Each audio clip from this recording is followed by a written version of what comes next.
ठीक आहे, आवाज वगैरे क्लिअर आहे सगळ्यांना? एव्हरीवन? Yes sir. ठीक आहे. हो.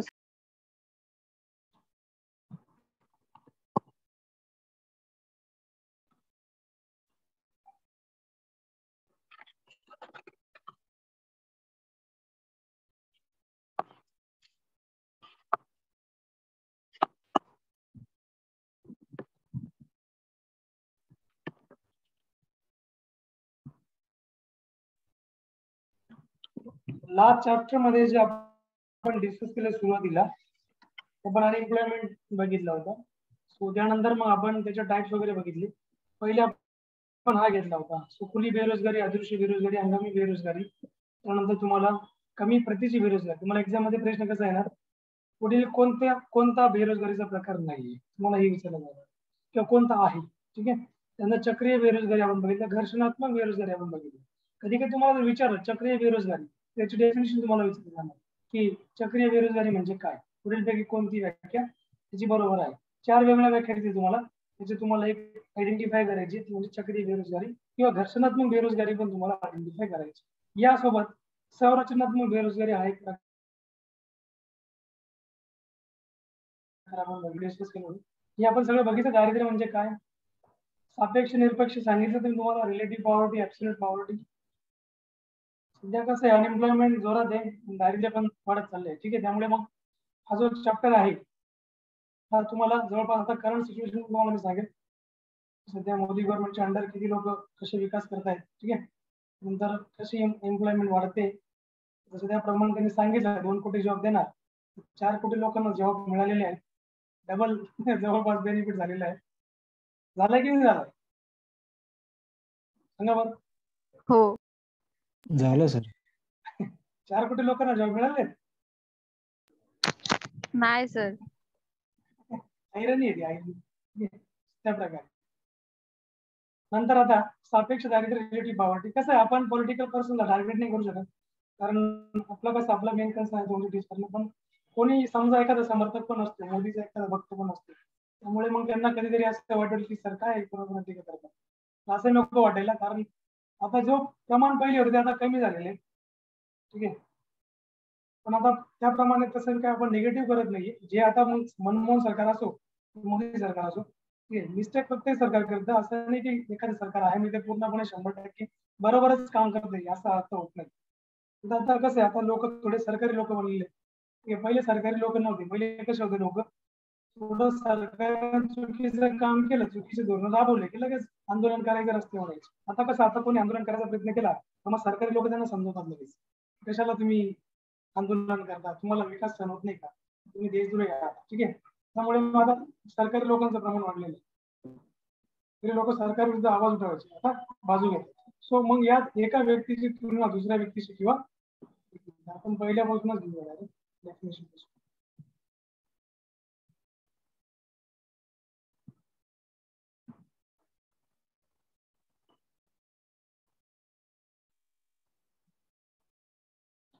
दारिद्र्याच्या मागे बघा एक मेन रिझन असतं, ते म्हणजे बघा भारताची पॉप्युलेशन खूप जास्त आहे. ठीक आहे, बरोबर, रिसोर्सेस कमी आहेत पॉप्युलेशनच्या मानात.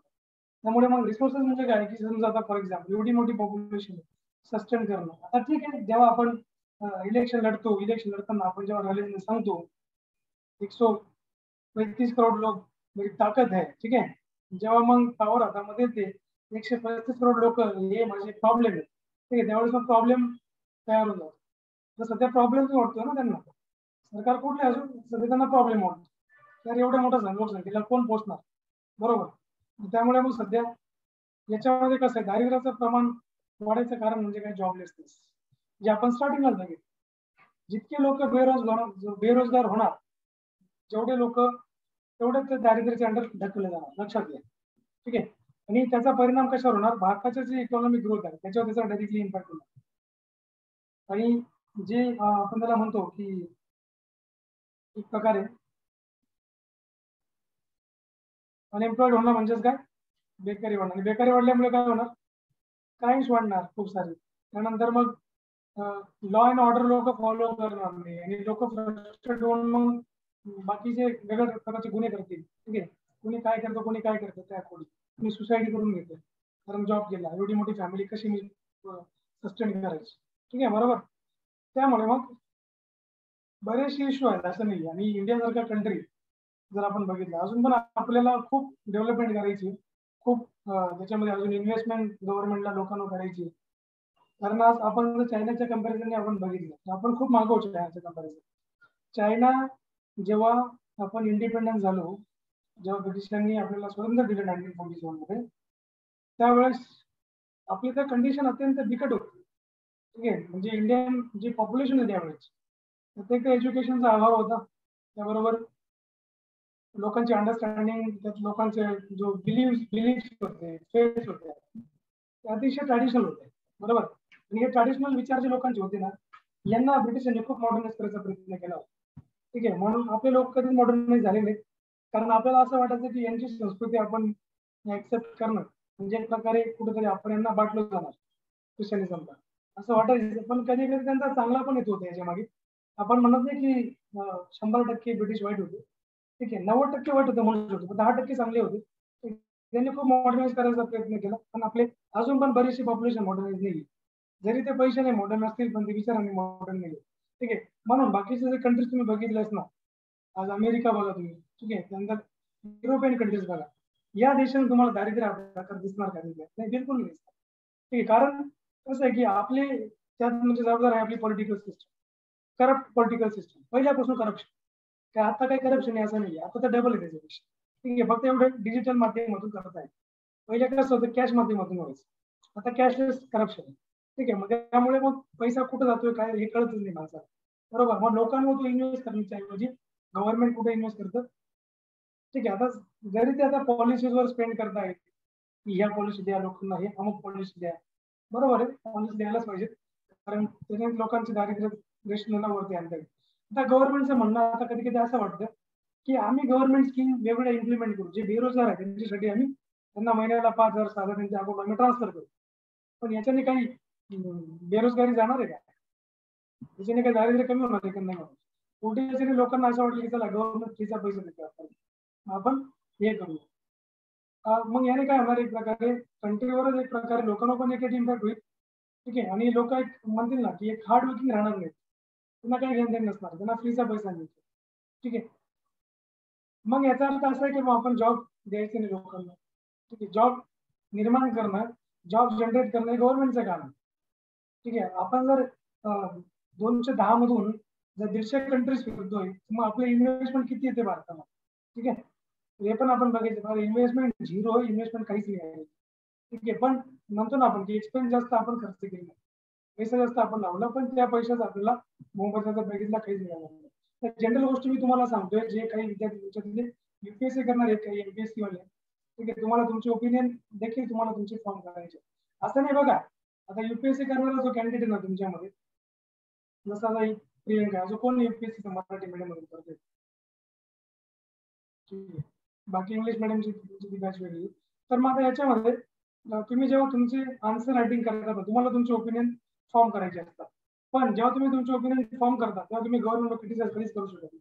जर तुम्ही गव्हर्नमेंटच्या पॉलिसी क्रिटिसाइज करताय, पेपर चेक करणार जर कट्टर बीजेपी फक्त निघून गेला, ठीक आहे, तर तुमचं समजायचं तुमचं तिथे गेम, तुम्ही किती पेपर चांगला लिहिला असेल. त्याच्यामुळे मी तुम्हाला हे जनरल माझं ओपिनियन बोलतोय, तर असताना सर गव्हर्नमेंट टीका करताय मग चला आपण हे करूया, ठीक आहे. आन्सर रायटिंग मध्ये तुमचा जो आन्सर तुमचा असताना एकदम बॅलन्स पाहिजे, ठीक आहे. जेव्हा तुम्ही आन्सर रायटिंग करता त्याच्यामध्ये तुम्ही जेव्हा एखादी पॉलिसीवर क्रिटिसाइज करता तर तुम्ही त्याला सोल्युशन पाठपुरावा पण दिला पाहिजे की असं असं गव्हर्नमेंटने केलं पाहिजे, असं असं गव्हर्नमेंटने इम्प्लिमेंट केलं पाहिजे. असं नाही की यार हे गव्हर्नमेंट काही कामाचं नाही, this is a bogus government and I hate this government, ठीक आहे. तुम्ही असं म्हटले की तुम्हाला मग परमनंट हेट करून टाकले, ठीक आहे, लिस्टमध्ये तुम्ही किती चांगले मार्क्स वगैरे मिळवले असतील तरी सुद्धा. मग त्याच्यामुळं जेव्हा तुम्हाला बघा एम्प्लॉयमेंट अनएम्प्लॉयमेंट दारिद्र्य तुम्हाला आन्सर रायटिंग येते 100% येते, तुम्हाला एसे रायटिंग आहे, जे राज्यसेवा करणारे विद्यार्थी आहेत, ठीक आहे, त्यांना सुद्धा मेन्स मध्ये तुम्हाला हे चॅप्टर तुम्हाला एसे रायटिंग करावं लागतं. लक्षात घ्या, एसे रायटिंग जे राज्यसेवा मेन्स देतील 100 मार्काचा तुम्हाला पेपर एसे रायटिंग, ठीक आहे. तर मग यामध्ये तुम्हाला 50 मार्काचं लेटर, 50 मार्काचा एसे असतो. त्या अकॉर्डिंग जीवनाच्या मूलभूत किमान गरजा भागवता येण्याची अक्षमता म्हणजे दारिद्र्य, ठीक आहे. दारिद्र्याची आपण बघितली व्याख्या की जे आपण बेसिक नीड्स आपल्या जीवनाच्या भागू शकत नाही, ठीक आहे, मग आपण काय पॉवर्टीच्या अंडर आहोत. ठीक आहे. त्याकडे मग दारिद्र्य ही एक अशी एक सामाजिक समस्या आहे ज्यामध्ये समाजाचा एक मोठा गट जीवनाच्या मूलभूत गरजांपासून एक वंचित राहतो. ठीक आहे, म्हणजे त्याला बेसिक गरजा म्हणजे अन्न वस्त्र निवारा आहे, बेसिक गरजा आहे. आता काही लोक असे आहेत की जे एक टाइमचं जेवण करतात, एक टाइमचं अन्नही भेटत नाही. ठीक आहे. मग दारिद्र्याची संकल्पना एक सापेक्ष संकल्पना आहे, मग ज्यामध्ये चांगल्या स्तराच्या ऐवजी निम्न जीवन स्तराच्या आधारावर दारिद्र्याची कल्पना करण्यात येते. ठीक आहे. सापेक्ष संकल्पना एक पॉझिटिव्ह नाही म्हणू शकत आपण त्याला, पण एक रिलेटिव्ह कॉन्सेप्ट आहे सापेक्ष. तुम्हाला पुढे मी रिलेटिव्ह ऍब्सोल्यूट सांगितलं. ठीक आहे. आता सापेक्ष संकल्पना म्हणजे काय तुम्हाला मी पुढच्या पेजवर. भारतातील दारिद्र्याच्या व्याख्येचा आधार उच्च जीवन स्तराऐवजी निम्न जीवन स्तरच मानण्यात येते. देखील तुम्हाला इथे लक्ष देणं गरजेचं आहे. त्यानंतर आता पॉवर्टीचे प्रकार आहे, एक रिलेटिव्ह पॉवर्टी आहे, दुसरी ऍब्सोल्यूट पॉवर्टी. ठीक आहे. नाव रिलेटिव्ह पॉवर्टी म्हणजे काय, यात एका व्यक्तीची तुलना दुसऱ्या व्यक्तीशी किंवा देशातील न्यूनतम म्हणजे एकदम खालचा स्तर असतो, न्यूनतम 5 ते 10% लोकांची तुलना देशातील उच्चतम 5 ते 10% लोकांशी केली जाते. ठीक आहे. मग आता समजा याच्यामध्ये काही लोक, आता समजा 2 घर आहेत, समोरासमोर 2 घर आहेत. एक घर असं आहे जिथं 2-2, 3-3 फॉरेनर कार उभे आहेत, त्यांच्या मुलांचं शिक्षण म्हणजे इंटरनॅशनल स्कूलमध्ये आहे. ठीक आहे.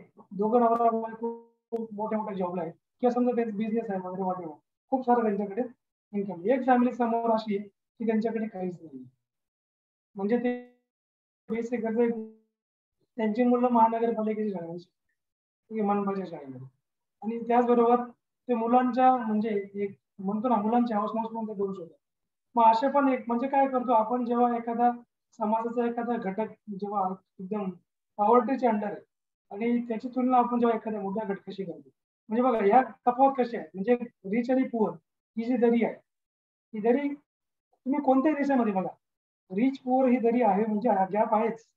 अमेरिकेत जा, अमेरिकेमध्ये जर तुम्ही बघितलं पॉवर्टीचं प्रमाण जरी तिथं कमी आहे, पण तिथं असं नाही की गरीब माणसं नाही, गरीब माणसं आहेत पण अंडर पॉवर्टी नाही आहेत, पण ते गरीब आहेत. ठीक आहे. कारण ज्या प्रकारे आपण भारत, इव्हन तुम्हाला तुम्ही सांगितलं भारत जगात श्रीमंतांच्या यादीमध्ये 3 नंबरला भारत, तरी जर आपण जीडीपी बघितला, आहे का जीडीपी काहीच नाही. मग पैसे आहे कुठे, सगळा स्विस बँक मध्ये. ठीक आहे. मग आता ह्याच्यामध्ये जर आपण बघितलं की अमेरिकेमध्ये जर ज्या माणसाचं बेसिक इन्कम म्हणजे अॅन्युअल इन्कम 15 लाख रुपये अॅन्युअल इन्कम, तो माणूस अमेरिकेमध्ये गरीब समजतो. आणि जर इंडियामध्ये जर तुम्ही बघितलं, ठीक आहे, ज्याचं इन्कम जर 15 लाख वर्षाचा असेल तो श्रीमंत माणूस असतो इंडियामध्ये. ठीक आहे. किंवा मग तुम्ही त्याला एक मिडल क्लास म्हणू शकता, श्रीमंत नाही पण एक मिडल क्लास म्हणू शकतो. ठीक आहे. त्याकडे मग हा एक इन्कम गॅप बघू शकतो तुम्ही की याच्यामध्ये अमेरिकेमध्ये ज्या माणसाकडे कार नाही तो माणूस अमेरिकेमध्ये गरीब समजतो.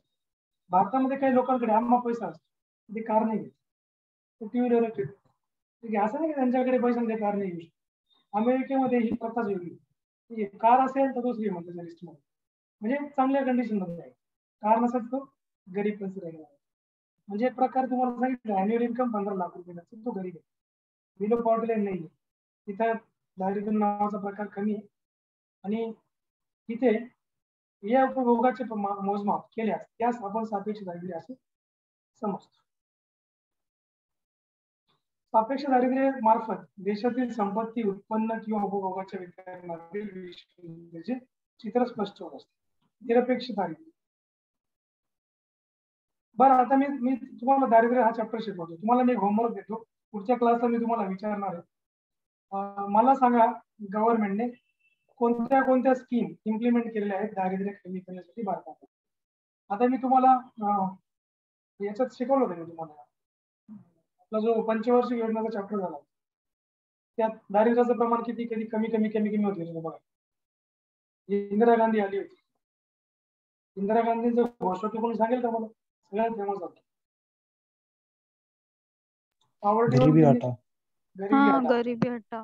गरीबी हटाओ, बरोबर. आणि त्यांचा त्या स्टेटमेंटचा अपोजिशनवाल्यांनी मजाक उडवला, गरीबी हटाओ. ठीक आहे. तर मग गरीबी हटली का, आज पण नाही हटलेली. ठीक आहे, आज लोकांकडे काही प्रमाणात पैसा यायला लागला होता, आणि तो सगळा कोरोनामुळे चालला गेला. ठीक आहे. लोक पूर्ण त्याच्यामध्ये काय झालं, एक प्रकारे पूर्णपणे जो काही त्यांचा आर्थिक पुंजी होती ती राहिलीच नाही. आज जरी आपल्याला दिसते गर्दीच गर्दी रस्त्यांवर, गाड्याच गाड्या रस्त्यांवर, आपण म्हणतो कशाचा कोरोना कशाचा नाही, बघा किती गर्दी. पण आज जर आपण बघितलं ना, बराचसा सेक्शन जो ना अंडर पॉवर्टी गेलेला आहे.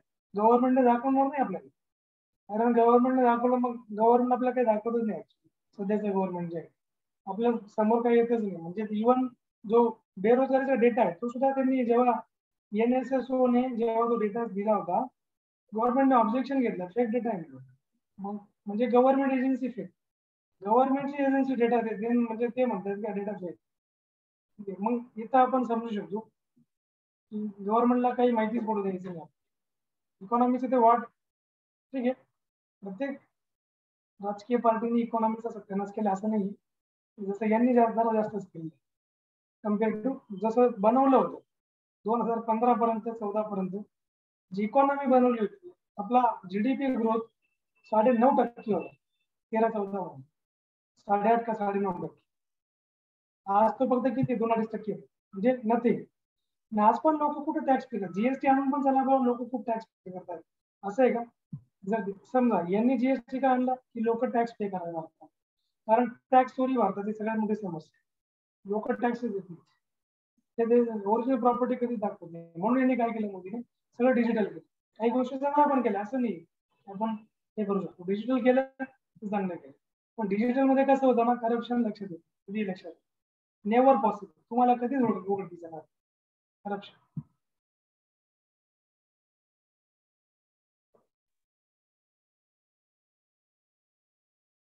निरपेक्ष म्हणजे ऍब्सोल्यूट पॉवर्टी.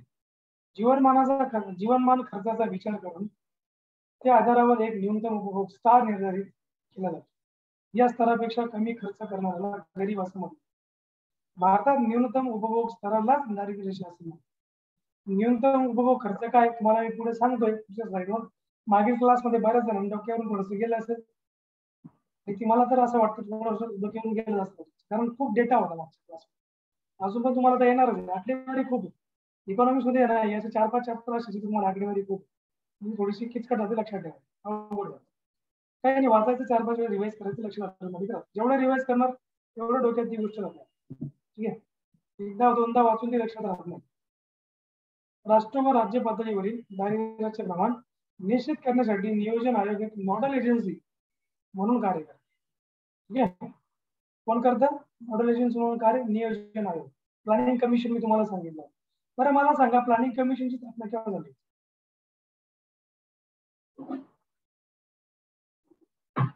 1951. प्लॅनिंग कमिशन म्हणजे NDC नाही, NDC नॅशनल डेव्हलपमेंट काउन्सिल.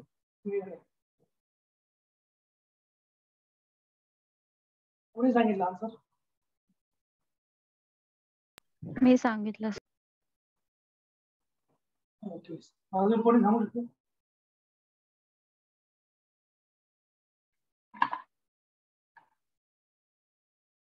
एकोणीसशे 50 की 51?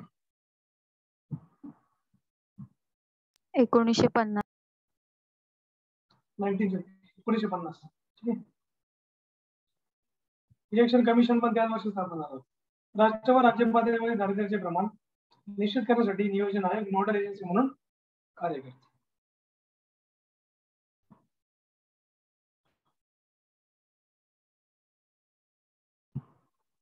त्यानंतर पुढे आपण जाऊया.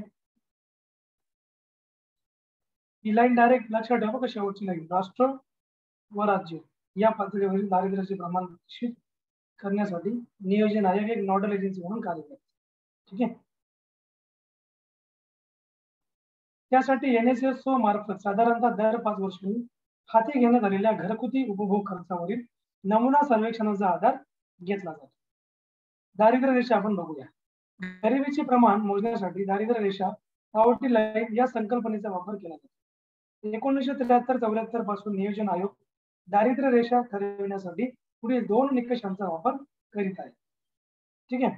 दरडोई प्रतिदिन उष्मांक उपभोग per capita per day calorie intact. आता बघा, दारिद्र्य रेषा कमी करायला, आता बघा दारिद्र्यामध्ये काय होतं, जी गरीब पॉप्युलेशन असते, जी दॅट कम्स अंडर पॉवर्टी, बरोबर. त्यांना कसं असतं कॅलरीचं प्रमाण मिळत नाही. बरोबर, कॅलरी आता साधारण जर आपण बघितलं ना की शहरामध्ये किती कॅलरी लागते, ग्रामीण भागामध्ये किती कॅलरी लागते बॉडीला, किती वाटते? शहरी भागामध्ये 2100 ग्रॅम इतकी कॅलरी आपल्याला लागते शहरी भागामध्ये. ग्रामीण भागातल्या लोकांना 2400 ग्रॅम कॅलरी लागते बॉडीला. एवढा आहार त्यांनी सकस आहार घेतला पाहिजे एवढा. ठीक आहे. त्याने काय होतं, ग्रामीण भागातल्या लोकांना कसं काम करावं लागतं ना, त्यांना जड काम, शेती काम. ठीक आहे, त्यामुळे त्यांना कॅलरी जास्त लागतात. शहरातल्या लोकांना नाही लागत, कारण त्यांना ऑफिशियल काम असतं, जड काम नाही लागत. आणि जेवढं तो हेवी काम करतो ना माणूस, तेवढं त्याला म्हणजे एनर्जी जास्त लागते. ठीक आहे. त्यानंतर इथे मी तुम्हाला हे सांगितलं की गरिबीचे प्रमाण मोजण्यासाठी एक दारिद्र्य रेषा जी असते ना, या संकल्पनेचा वापर होतो. ही लाईन लक्षात ठेवा. तुम्हाला एक्झामला प्रश्न येऊ शकतो, गरिबीचं प्रमाण मोजण्यासाठी कोणत्या संकल्पनेचा वापर केला जातो? उत्तर आहे पॉवर्टी लाईन किंवा दारिद्र्य रेषा. 1973-74 पासून नियोजन आयोग, प्लॅनिंग कमिशन म्हणतो, यांनी दारिद्र्य, आता प्लॅनिंग कमिशनच्या ऐवजी कोण नीती आयोग आलेला आहे लक्षात. 1973-74 पासून नियोजन आयोग दारिद्र्य रेषा ठरवण्यासाठी पुढील 2 निकषांचा वापर करीत आहे. 2 निकष कोणतं? Per capita per day calorie index, म्हणजे दरडोई प्रतिदिन उष्मांक उपभोग त्याला मराठीमध्ये म्हणतो. या निकषानुसार ग्रामीण भागामध्ये दरडोई प्रतिदिन किमान उष्मांक उपभोग 2400 कॅलरी, तर शहरी भागात तो किमान 2100 कॅलरी एवढा ठरवण्यात आला. आता मला काय 2100 कॅलरी एवढं लागत नाही बरं उष्मांक, मला जास्त लागतो तुमच्यापेक्षा. ठीक आहे का? कारण मी लेक्चर देतो, मला खूप बोलवणार, बरोबर, म्हणजे मला एनर्जी जास्त लागते. ठीक आहे, म्हणजे 2400 कॅलरी एक कन्सिडर करा. ज्यांना खूप बोलावं लागतं, एनर्जी लागते, जसं जड काम असं तशा प्रकारे बोलण्यामध्ये खूप एनर्जी लागते. 1.5-2 तासानंतर जर बघितलं हाल बेहाल होऊन. ठीक आहे, म्हणजे म्हणतो की आपण लगेच एखादा क्लास नाही घेऊ शकतो. त्या प्रकारे म्हणजे बोलण्यामध्ये जेवढी एनर्जी लागते ना, तेवढंच जड काम होतं. सो अर्थात दारिद्र्य रेषा मोजण्यासाठी कॅलरी मूल्यांचे एक रूपांतर पैशामध्ये म्हणजे इक्विव्हॅलंट मनी व्हॅल्यू मध्ये केलं. दरडोई प्रतिमाह उपभोग खर्च, per capita per month consumption expenditure. जसं मी तुम्हाला बघा, हा पहिला सांगितला दरडोई प्रति उष्मांक उपभोग, हा पहिला निकष आहे दारिद्र्य रेषा ठरविण्याचा. याला एक म्हणजे मी स्टार मार्क करून देतो, ऍक्च्युली झालं नाही माझ्याकडून.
तर आपण याच्यामध्ये बघितलं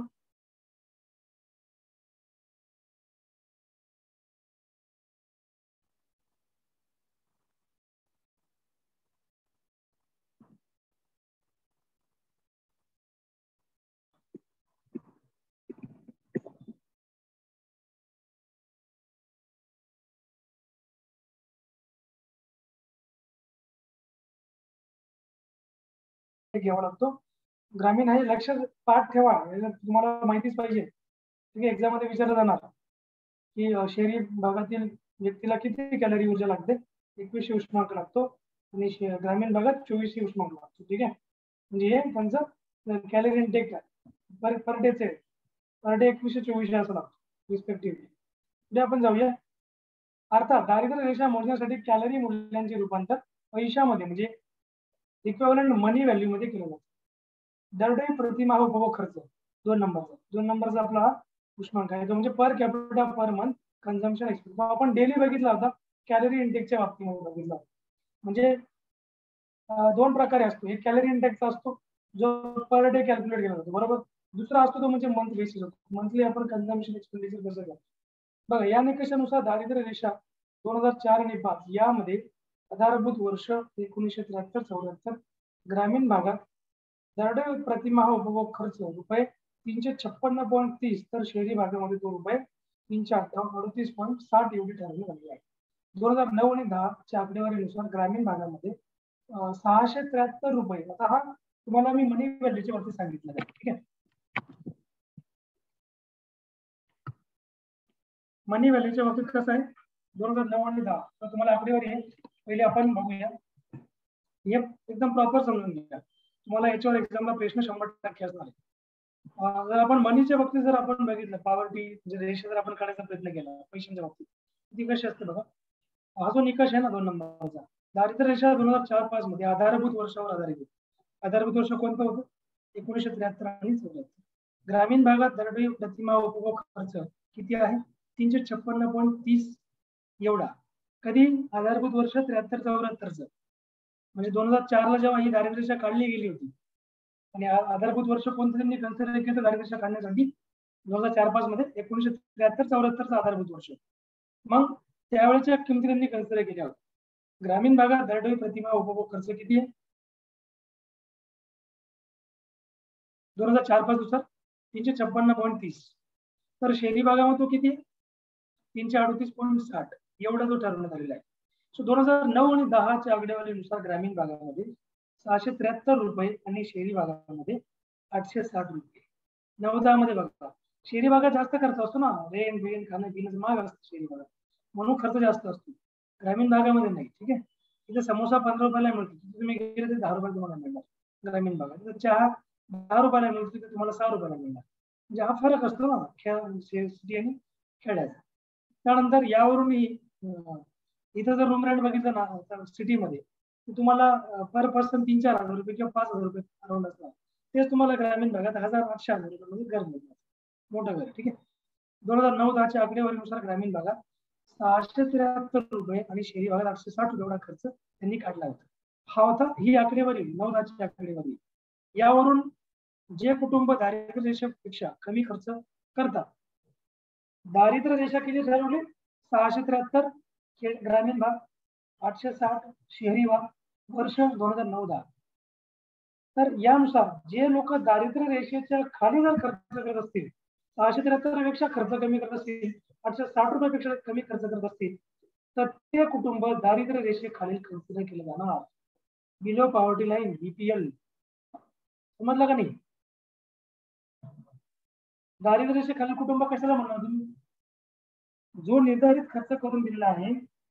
निर्धारित खर्च किती आहे, निर्धारित खर्च किती असेल जो सेट केलाय त्याच्यापेक्षा कमी जर खर्च येत असतील तर हे बिलो पॉवर्टी लाईन. 673 पण जर हे खर्च करू शकत नव्हते 2009-10 मध्ये महिन्याला, हे म्हणजे अत्यंत गरीब. बरोबर कळालं का नाही. हो सर. ते ऑरेंज कार्ड आणि ते राशन कार्ड याच्यावरच निर्धारित होतं. हो याच्यावर असतं. ज्यांना येलो कार्ड आहे बिलो पॉवर्टी लाईन ते त्यांना ते बिलो पॉवर्टी लाईन. ऑरेंज आहे ना ऑरेंज ते अबो पॉवर्टी लाईन आहे, ठीक आहे. म्हणजे हे बिलो पॉवर्टी लाईन ते अबो पॉवर्टी लाईन. आणि जे बिलो वाले आहेत ज्यांना येलो कार्ड आहे त्यांना खूप फॅसिलिटीज गव्हर्नमेंट कडून खूप जास्त. सध्या मोदी गव्हर्नमेंट गरीब लोकांना फार फोकस करतो, ठीक आहे. जरी वेगवेगळ्या माध्यमातून किमती वाढवलेल्या असतील परंतु गरीब लोकांसाठी स्कीम भरपूर दिल्या त्यांनी, तिथे आपण त्यांना ना करू शकत नाही, ठीक आहे. त्यामुळे जसं सबसिडी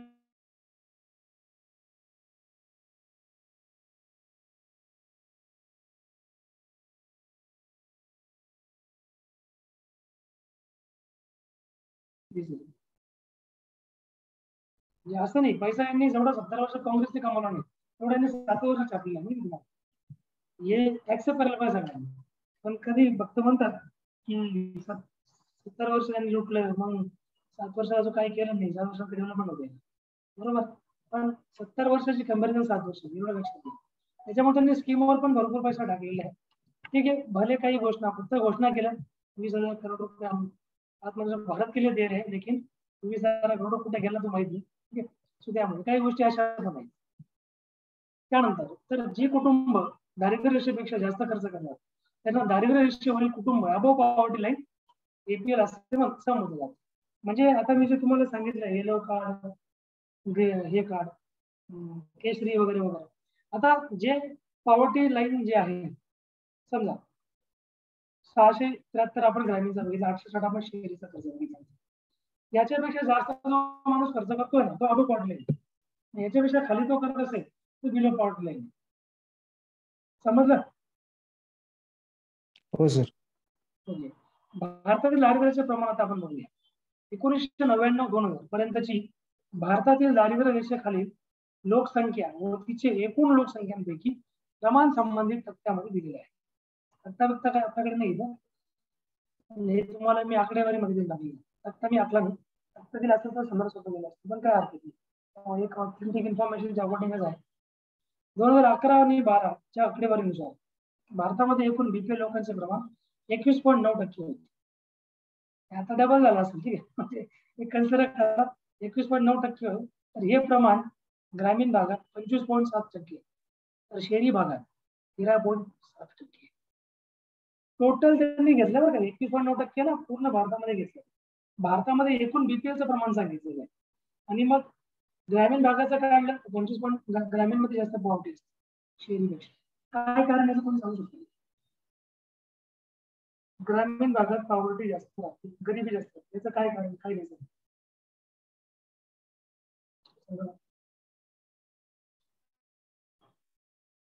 अनएम्प्लॉयमेंट. अनएम्प्लॉयमेंट एक आहे, अजून अनएम्प्लॉयमेंट आहे, अजून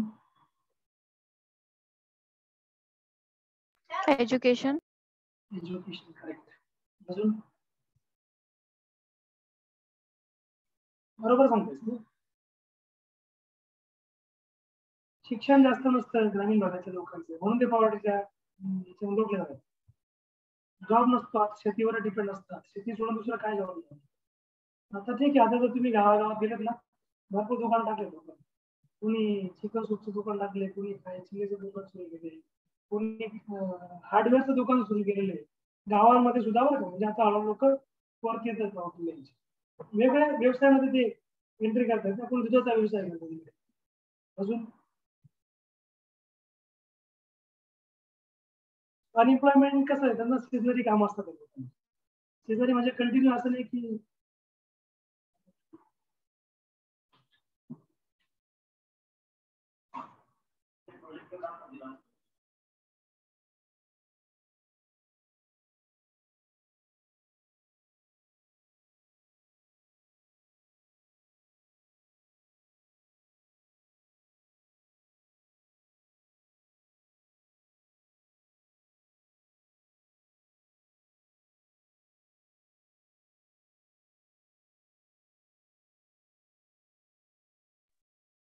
त्यानंतर आपण इथे बघितलं प्रमाण, बीपीएलचं प्रमाण बघितलं आपण. सो 25.7% 11-12 मध्ये ग्रामीण भागात होतं, 13.7% कुठं होतं, हे शहरी भागामध्ये. सो छत्तीसगड मध्ये आता प्रमाण बघूया आपण किती होतं. सगळ्यात दारिद्र्याचं राज्यावर काय, सगळ्यात दारिद्र्य आहे छत्तीसगड 39.93%, झारखंड 39.96%, मणिपूर 36.89%, अरुणाचल प्रदेश 34.67%, बिहार 33.37%. आता बिमारो राज्यांच्या लिस्ट मध्ये हे नाही, बिमारो मध्ये वेगळी लिस्ट होते. बिमारो म्हणजे काय, B for Bihar, H for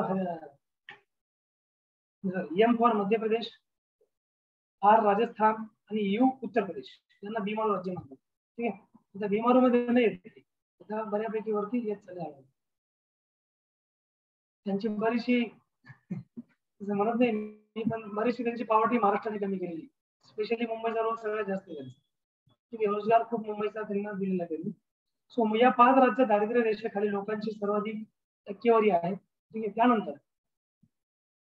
Goa 5.9%, Kerala 7.5%. ही कसली टक्केवारी आहे? लोकांची सर्वाधिक टक्केवारी आहे. म्हणजे या 5 राज्यामध्ये दारिद्र्य रेषेखाली सगळ्यात जास्त लोक आहेत. गोवाला कसं आहे? गोवा 5.9%, सगळ्यात कमी पॉवर्टी. केरळ 7.5%, काहीच नाही. हिमाचल प्रदेश 8.6%, सिक्कीम 8.19%, पंजाब 8.26%. या राज्यात बीपीएल प्रमाण सर्वाधिक कमी आहे. ठीक आहे, महाराष्ट्र पण काही कमी नाही. महाराष्ट्रामध्ये भरपूर बेरोजगारी, जी पॉवर्टी आहेच, कारण महाराष्ट्राचा हिस्सा 17.35% महाराष्ट्रामध्ये बेरोजगारी असते दारिद्र्यामध्ये. लॉरेंज वक्ररेषा कोणत्याही वारंवारता वितरणातील असमानतेच्या प्रमाणाचे आलेखरूप प्रदर्शन म्हणजेच लॉरेंज वक्ररेषा होय.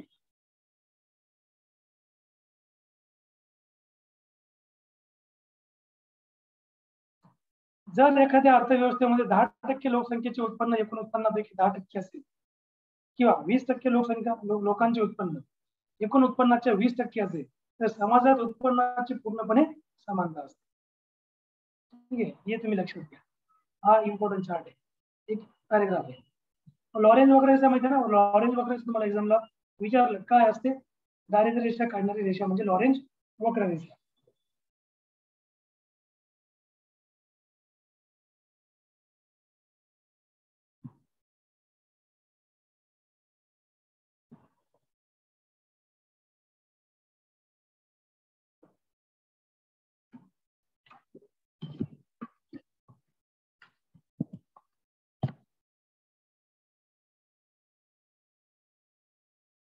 आता आपण याच्या पुढे घेऊया.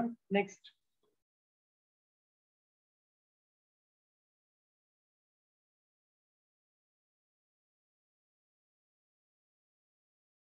कारण वक्ररेषा इंटू अक्षाला 45 अंशाचा कोण करेल, मात्र हा कोण 45 अंशापेक्षा कमी जास्त असल्यास समाजामध्ये उत्पन्नाची विषमता असते. ठीक आहे, सो अशा प्रकारे पुढील मुद्दा आपण घेऊया याच्यामध्ये. तो आहे तुमचा नवीन पद्धतीचा वापर, न्यू मेथडॉलॉजी. नंतर हे बघा, हे पुढे तुम्हाला अतिशय इम्पॉर्टंट युनिफॉर्म रिकॉल पिरियड काय आहे, त्यानंतर मिक्स रिकॉल पिरियड काय आहे, एनसी सक्सेना समितीचा रोल काय आहे त्याच्यामध्ये सगळं माहिती. हे जे मी तुम्हाला कंटेंट देतोय ना, हे अतिशय इम्पॉर्टंट आहे. तुम्हाला सांगतो ना, इकॉनॉमिक्स वरती तुम्हाला प्रश्न केले, याच्या बाहेर तुम्हाला प्रश्न झाला असतील. त्याचा अर्थ असा नाही पुस्तकं वाचायची नाही, नुसतं माझे नोट्स द्यायचे. ठीक आहे, पुस्तकही वाचायची. कारण एमपीएससी म्हटलं, युपीएससी म्हटलं तर तुमची वाचन जे आहे ते भरमसाठ पाहिजे.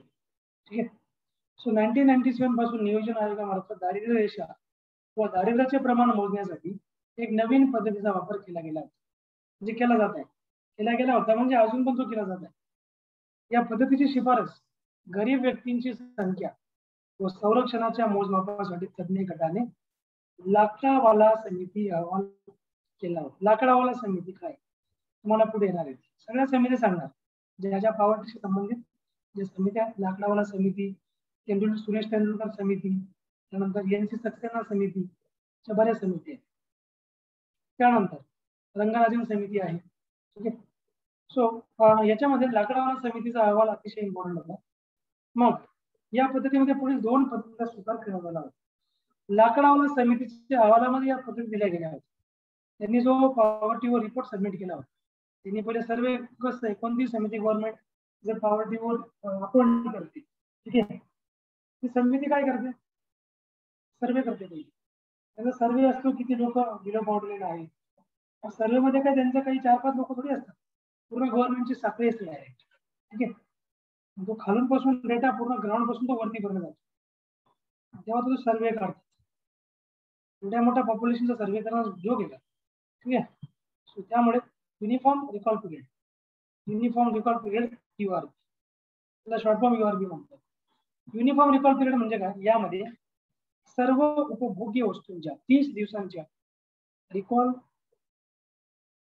किंवा रेफरन्स कालावधी, रेफरन्स पिरियड पण त्याला म्हणतात.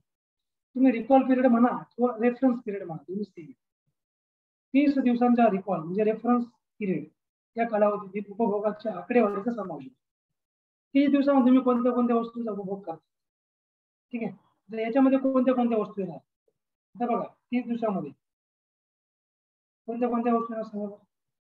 तुमचं ग्रॉसरी येणार याच्यामध्ये, घरातला काही ग्रॉसरी असेल ते, ठीक आहे. त्यानंतर तुमच्या याच्यामध्ये फ्रुट्स वगैरे येणार. फ्रुट्स काय आपण दररोज घेतो, ग्रॉसरी आपण काही दररोज आणत नाही, बरोबर. त्यामध्ये तुमचे फ्रुट्स वगैरे येणार. याच्यामध्ये जर तुम्ही म्हणणार चपल्या कुठं पर्यंत नाही, कपडे पर्यंत नाही, आपण काही 1 महिन्यासाठी काही शूज एकदा घेतले तर 6 महिन्याच्या पुढे जातात. तुम्ही कोणत्या लो क्वालिटीचे घ्या, तुम्हाला 3-4 महिने पुरतील, पैसा वसूल करून देईल, ठीक आहे. म्हणजे 1 महिन्यासाठी नाही ना, ते जास्त लॉंग टर्म टिकाऊ आहे. त्याच्यामध्ये टिकाऊ वस्तू नाही, फक्त 30 दिवसाच्या वस्तू. आपण जर फ्रुट्स घेतले तर ते 30 दिवसाच्या नंतर राहते खराब होतील ना, ऑब्विसली खराब होतील. Grocery obvious. तर मग या अशा वस्तू तुम्हाला इथे कन्सिडर करायच्या आहेत, ज्याचा फक्त तुम्ही 30 डेज साठी यूज करणार. पुढे मी तुम्हाला दिलेले मिक्स रिकॉल पिरियड तुम्हाला नंतर सांगतो मी त्याच्याबद्दल, कुठल्या कुठल्या वस्तू आपण त्याच्यामध्ये घेणार आहोत. आता मिक्स रिकॉल पिरियड म्हणजे काय? त्याला मिक्स रेफरन्स पिरियड पण म्हणू शकतो तुम्ही. यामध्ये 5 प्रकारच्या अधूनमधून खरेदी करण्यात येणाऱ्या गैर खाद्य वस्तूंसाठी, उदाहरणार्थ कपडे, चपला, टिकाऊ वस्तू, शिक्षण, आरोग्य खर्च, जे तुम्हाला बोलू ना, याच्यामध्ये लॉंग टर्म आहे. कपडे आपण एकदा घेतले वर्षभर घेतो का नाही घेत, किंवा 6 महिने कन्सिडर करा. चपला वर्षभर 6 महिने. टिकाऊ वस्तू सगळ्या टिकाऊ वस्तूच्या. शिक्षण एकदा फीस भरली मुलांची, दर महिन्याला फीस द्यायची असते का नाही, प्रायव्हेट कोचिंग सोडा, फक्त आपण एज्युकेशन बघूया. आरोग्य खर्च पण आपण दररोज करतो का नाही, ठीक आहे. मग या सगळ्या कशामध्ये येणार, या सगळ्या मिक्स रिकॉल पिरियड मध्ये येणार. आणि जे मी तुम्हाला पहिले सांगितलं त्याच्या अगोदर आपण काय घेतलं, युनिफॉर्म रिकॉल पिरियड घेतला. यामध्ये 30 दिवसाच्या आत आपण कोणत्या कोणत्या वस्तू घेणार, त्यांचा आपण उपभोग करणार, ठीक आहे. सगळं तुम्हाला याच्यामध्ये येणार. बास्केट म्हणतात त्याला, बास्केट ऑफ कम्युनिटीज ना, इकॉनॉमिक टर्म याच्यात दिले नाही तुम्हाला मी. जेव्हा युपीएससी इकॉनॉमी शिकवेल ना, त्याच्यामध्ये तुम्हाला बास्केट ऑफ कम्युनिटीज म्हणजे वस्तूंची एक बास्केट, ज्यामध्ये सगळ्या वस्तूंच्या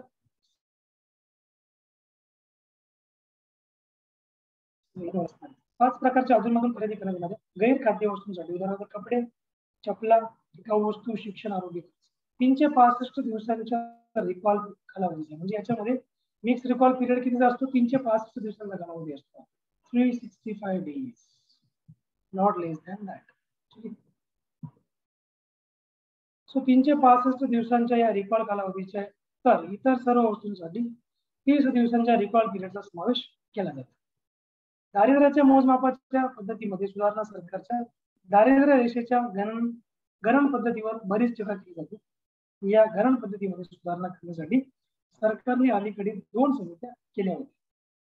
मी तर म्हटलं ते पॉवर्टी चॅप्टर झालाय, भरपूर चॅप्टर बाकी पॉवर्टी, आणि अदरवाईज आपल्याला सोडून स्किप झाला असतं. ठीक आहे, पुढील चॅप्टरला मी सुरुवात करून दिली. अजून काही तुम्हाला याचा डाऊट क्वेश्चन असेल तर लगेच विचारा. पुढचा पॉईंट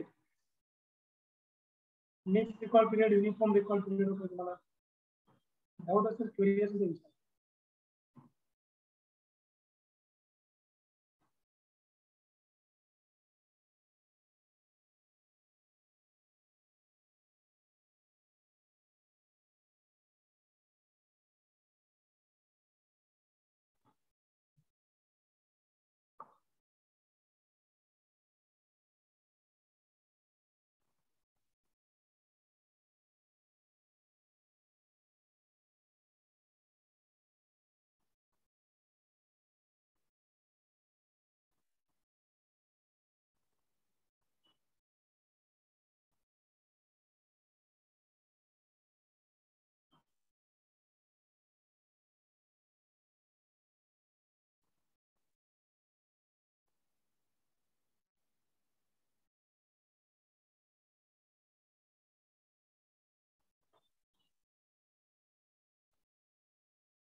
क्वेश्चन डाऊट असेल तर विचारा लवकर, दरवेळेस पुढील टॉपिक स्टार्ट करते.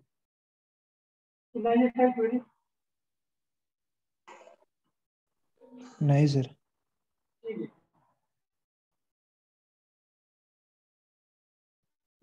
पुढील पॉईंट आहे आपला तो ENC सक्सेस समिती. या समितीचा अहवाल आपण बघूया. त्यांनी काय रिपोर्ट दिला होता सो दॅट विल बी.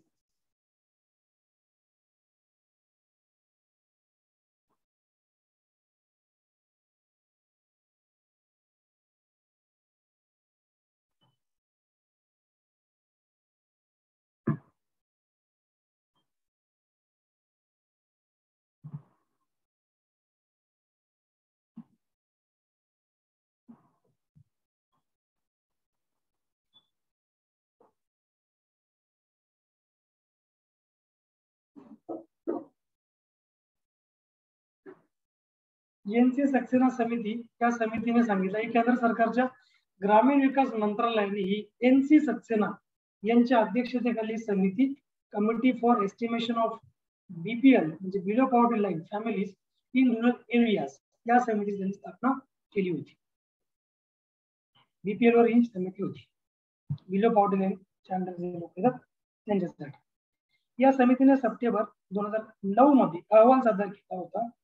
या समितीने सध्याची दारिद्र्य रेषा अपूर्ण असून त्यात वाढ सुचवली होती, जेणेकरून आवश्यक कॅलरीज उपलब्ध करू शकतील. तसेच समितीच्या मते दारिद्र्य रेषेखाली लोकसंख्या ही 50% इतकी उच्च आहे. मात्र या शिफारशी नियोजन मंडळाने फेटाळून लावल्या होत्या. ठीक आहे. आता शिफारशी यांच्या फेटाळून लावल्या, या समितीचं काम झालं. ठीक आहे. आता पुढे दुसरी समिती आपण घेऊया. कारण यांनी काय सांगितलं, समितीच्या मते दारिद्र्य रेषेखाली लोकसंख्या 50% आहे.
या समितीने सप्टेंबर 2009 मध्ये अहवाल सादर केला होता. या समितीने सध्याची दारिद्र्य रेषा अपूर्ण असून त्यात वाढ सुचवली होती, जेणेकरून आवश्यक कॅलरीज उपलब्ध होऊ शकतील. तसेच समितीच्या मते दारिद्र्य रेषेखालील लोकसंख्या 50% इतकी उच्च आहे, असा यांनी अहवाल दिला होता. गव्हर्नमेंट यांना सुनणार का, मजा तुम्ही आम्हाला आमची इज्जत बेइज्जत करताय आपला. ठीक आहे. 50% आकडा सांगितला, मग गव्हर्नमेंटची इज्जत जाणार नाही का? गव्हर्नमेंटने काय केलं 2009 पर्यंत?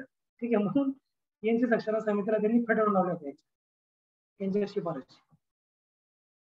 नंतर मग सुरेश तेंडुलकर समिती आली होती. ही समिती 2009 ला अपॉइंट केली गेली होती.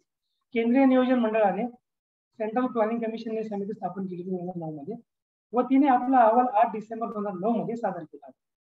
या समितीच्या महत्वाच्या शिफारशी पुढील प्रमाणे तुम्हाला सांगतो वन बाय वन. ही समिती इम्पॉर्टंट आहे थोडीशी. या समितीने दारिद्र्य रेषा मोजण्यासाठी कॅलरीच्या निकषाचा वापर सोडून देण्याची शिफारस केलेली आहे. यांनी सांगितलं जे कॅलरी, जर लाकडावाला समितीने कॅलरी सांगितलं, तुम्हाला जर विचारलं गेलं कॅलरीची शिफारस कोणी केली, उत्तर लाकडावाला समिती. त्यांनी सांगितलं ना कॅलरी ग्रामीण भागात 2400, शहरी भागात 2100, त्याच्यावर आपण दारिद्र्य मोजूया. मग त्यांना जर 2400 आणि 2100 कॅलरी मिळत नसेल तर बिलो पॉवर्टी लाईन आहे, असं त्यांनी तो अहवाल काढला होता. ठीक आहे, ते पण त्यांनी 2 निकषांवर काढला होता. एक मंथली पैशांचा याच्यावर काढला होता की एवढा पैसा जर खर्च करत असेल तर बिलो पॉवर्टी लाईन, याच्यावर करत असतील तर अबो पॉवर्टी लाईन. ठीक आहे, मग समितीची पहिली जी शिफारस आहे ती समितीने दारिद्र्य रेषा मोजण्यासाठी कॅलरीच्या निकषाचा वापर सोडून देण्याची शिफारस केली आहे. कारण समितीच्या मते कॅलरी उपभोग व पोषण यामध्ये कमी परस्पर संबंध आहे.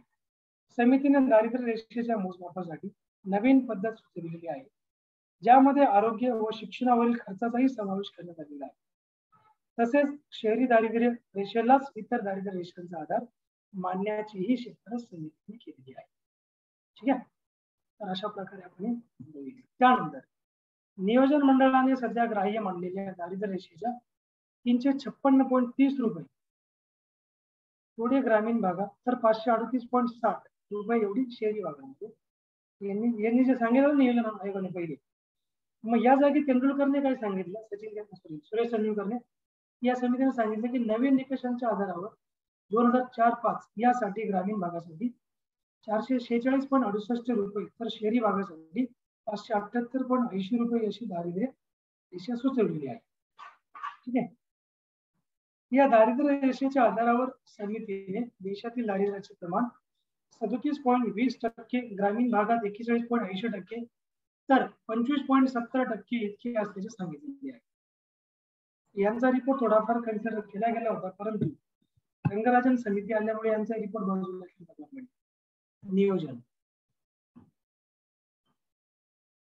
नियोजन मंडळाने हा एकत्र शब्द थोडा सेपरेट केला.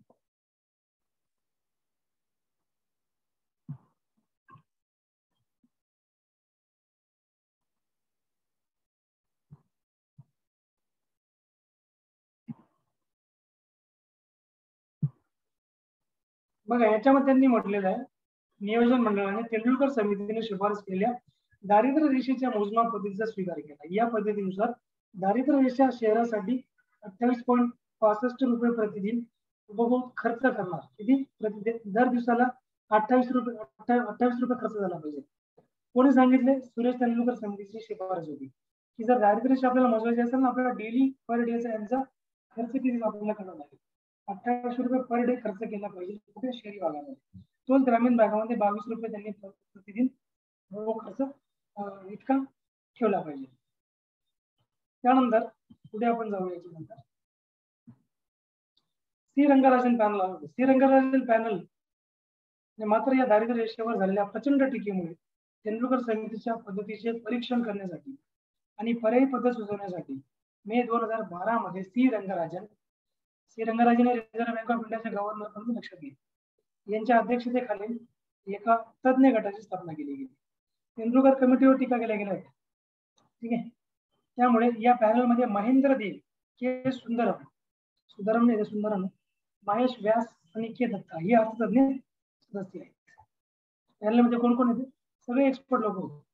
दारिद्र्य निर्मूलनासाठी धोरणे व कार्यक्रम, policies and programmes towards poverty alleviation. भारताच्या घटनेत तसेच पंचवार्षिक योजनांमध्ये सामाजिक न्याय हे सरकारच्या विकास धोरणांचे प्राथमिक उद्दिष्ट असल्याचे सांगण्यात आलेले आहे. बहुतेक सर्व धोरणांमध्ये दारिद्र्य निर्मूलनावर भर देण्यात आलेला आहे व त्या अनुषंगाने सरकारने विविध डावपेचांचा स्वीकार करण्यात आलेला आहे. दारिद्र्य निर्मूलनासाठी सरकारने त्रिआयामी त्रिकोणाचा स्वीकार केलेला आहे की आपल्याला दारिद्र्य समजा कमीच करायचे असेल तर आपण 3 पद्धतीने अवलंबन करायचं. पहिली आहे वृत्तीधारी दृष्टिकोन, दुसरा दृष्टिकोन आहे दारिद्र्य निर्मूलन कार्यक्रम आणि तिसरा दृष्टिकोन होता किमान मूलभूत सुविधांची तरतूद. हे दृष्टिकोनाचा म्हणजे यांनी असा अवलंब केला होता. यामध्ये बघा त्यांनी तुम्हाला पुढे सांगितल्याप्रमाणे वृद्धिधारित दृष्टिकोन, ग्रोथ ओरिएंटेड अप्रोच, त्याला इंग्रजीमध्ये म्हणतो आपण ग्रोथ ओरिएंटेड अप्रोच.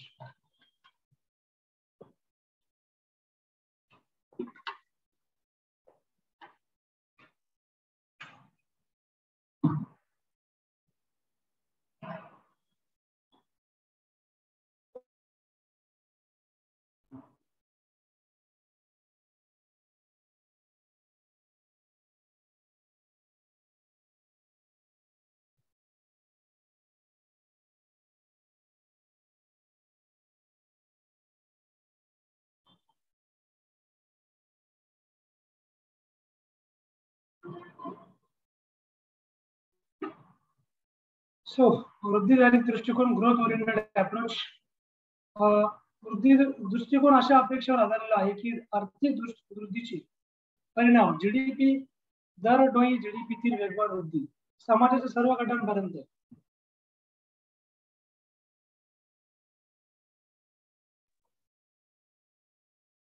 आर्थिक वृद्धीचे परिणाम समाजाच्या सर्व गटांपर्यंत पसरतील, तसेच गरीब जनतेपर्यंत झिरपत जातील.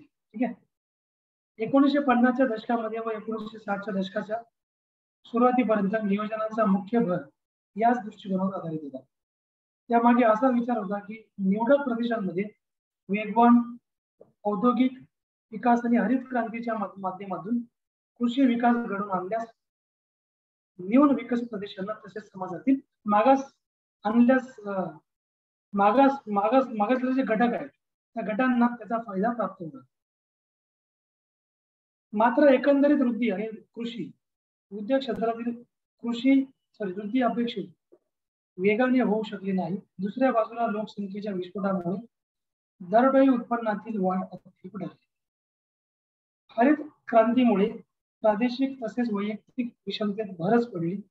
भूसुधारणा यशस्वी होऊ शकले नाही. त्यामुळे आर्थिक वृद्धीचे फायदे गरीब जनतेपर्यंत झिरपून पोहोचले नाहीत. तर आपण हा बघितला वृद्धिधारित दृष्टिकोन. आता आहे दारिद्र्य निर्मूलन कार्यक्रम, पॉवर्टी एलिव्हेशन प्रोग्राम्स, PAPS टॅब्स. वृद्धिधारित दृष्टिकोनाला पर्याय म्हणून धोरण निर्मात्यांनी दारिद्र्यावर प्रत्यक्ष हल्ला करण्यासाठी दारिद्र्य निर्मूलन कार्यक्रमांच्या राबवणुकीवर भर देण्यास सुरुवात केली होती. ठीक आहे. सामाजिक मालमत्ता निर्माण करण्याच्या प्रक्रियेदरम्यान कामाची निर्मिती करून गरीब जनतेसाठी उत्पन्न सृजक रोजगार निर्माण करता येईल हा मागील विचार होता. या दृष्टिकोनाचा अवलंब अल्प प्रमाणात तिसऱ्याच योजनेदरम्यान करण्यात आला व त्यानंतर टप्प्याटप्प्याने त्याचा विस्तार करण्यात आला. सो अशा दारिद्र्य निर्मूलन कार्यक्रमांचे 3 प्रकार पडतात. ते कोणते? पहिला आहे स्वयंरोजगारांचे कार्यक्रम, उदाहरणार्थ स्वर्ण जयंती ग्राम रोजगार योजना, मजुरी रोजगार कार्यक्रम, उदाहरणार्थ महात्मा गांधी ग्रामीण राष्ट्रीय ग्रामीण रोजगार हमी योजना. 3 आहे स्वयंरोजगार व मजुरी रोजगारांचे एकत्रीकरण असलेल्या योजना, उदाहरणार्थ स्वर्ण जयंती शहरी रोजगार योजना. ठीक आहे. तर आता पुढे जे आहे किमान मूलभूत सुविधांची तरतूद आपण पुढील क्लासमध्ये घेऊया. अदरवाईज एक काम करू, संपून टाकू, थोडस बाकी आहे.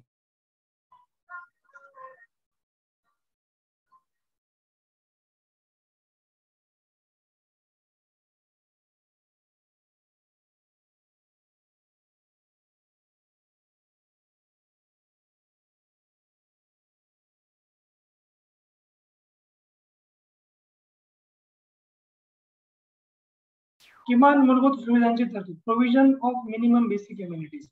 या दृष्टिकोनात जनतेला किमान मूलभूत सुविधा उपलब्ध करून देऊन दारिद्र्याचा प्रश्न हाताळण्याचा समावेश आहे. सामाजिक उपभोगाच्या गरजांवर उदाहरणार्थ अनुदानित दराने अन्नधान्य पुरवठा, शिक्षण व आरोग्य सोयी, पाणी पुरवठा व स्वच्छता इत्यादी सार्वजनिक खर्चाच्या माध्यमातून जनतेचे राहणीमान उंचावता येऊ शकते. या कल्पनेचा भारत हा जगात अग्रेसर देश असल्याचे मानले जाते. या दृष्टिकोनाअंतर्गत कार्यक्रमाच्या आधारे रोजगार निर्मिती करणे, गरिबांच्या उपभोगात भर घालणे, शिक्षण आरोग्यात सुधारणा होणे या बाबतीत आहे. ठीक आहे.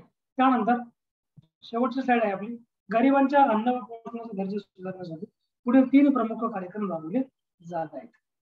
पहिला सार्वजनिक वितरण व्यवस्था, 2 नंबर एकात्मिक बाल विकास योजना, 3 नंबर राष्ट्रीय मध्यान्ह आहार योजना.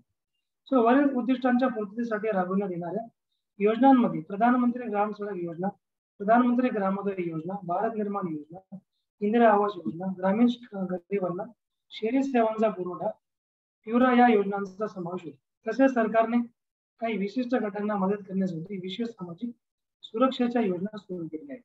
उदाहरणार्थ बघा, राष्ट्रीय सामाजिक सहाय्य कार्यक्रम NSAP च्या अंतर्गत इंदिरा गांधी राष्ट्रीय वृद्धावस्था पेन्शन योजना चालवली जाते. ठीक आहे. अशा प्रकारे आपण आजचा हा क्लास एंड केलेला आहे. सो दारिद्र्य आपण पूर्णपणे बघितलं. इम्पॉर्टंट चॅप्टर होता, एक्झाम मध्ये प्रश्न विचारले जाऊ शकतात. पुढील चॅप्टर मी अपडेट करेल तसं मॅडमला, तर त्या मॅडम तुम्हाला असं पुढील क्लासमध्ये सांगते. ठीक आहे. तर आजचा क्लास थांबूया. काही क्वेरीज असतील तर विचारा. Doubts are welcome.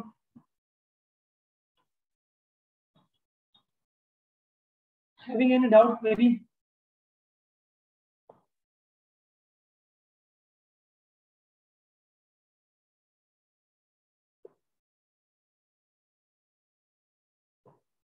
Yes or no?